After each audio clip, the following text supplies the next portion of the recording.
Well, that didn't work out as planned, did it?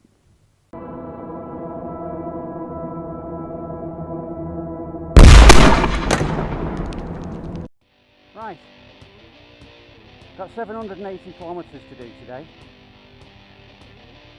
Comes out to 485 miles or thereabouts.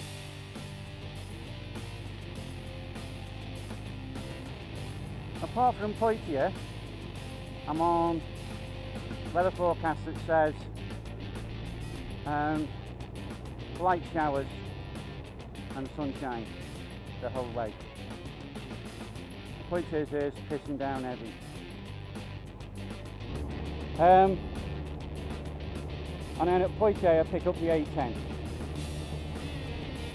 From there I'll be heading to Rouen, Le Mans, and then up towards the north coast and along to Calais. My plan is to get onto the N10,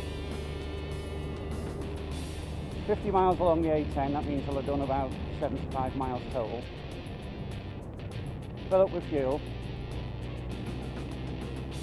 and then get round Poitiers. Hopefully arrive after the main storms have passed and it's into light rain. Well, that didn't work out as planned, did it? I've broken down just short of 100 miles from my last hotel. What's happened is the chain snapped and it is split the oil sump. So oil has come leaking out onto the exhaust pipe. You should have seen it boiling off. I kind of moved away from the bike just in case. It might have been petrol, you don't know, do you?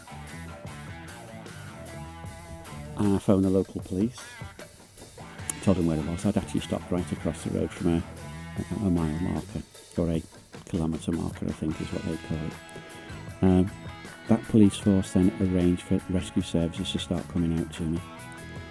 And then I spoke to my own rescue organisation.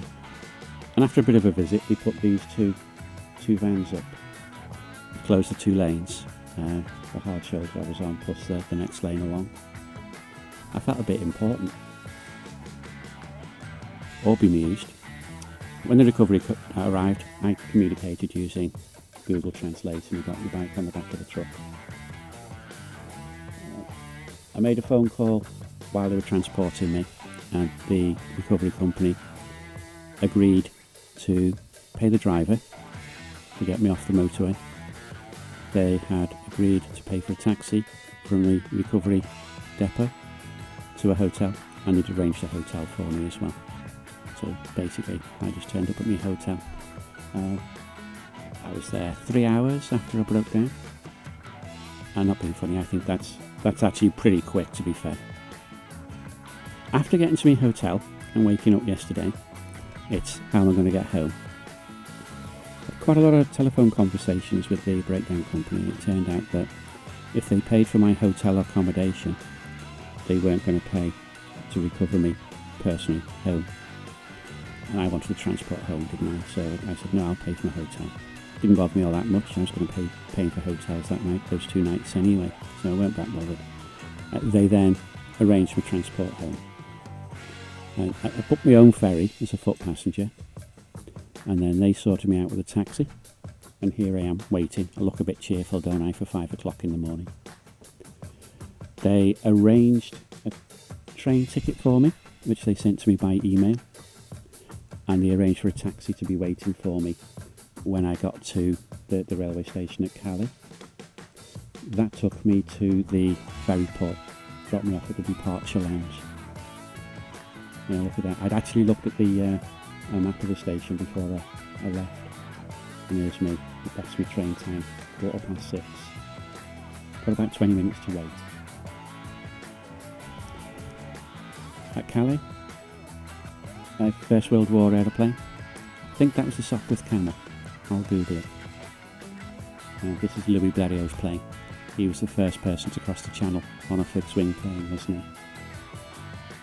While I was there, I met a couple who'd had something similar happen. They'd had a motorhome and the rear axle had broke.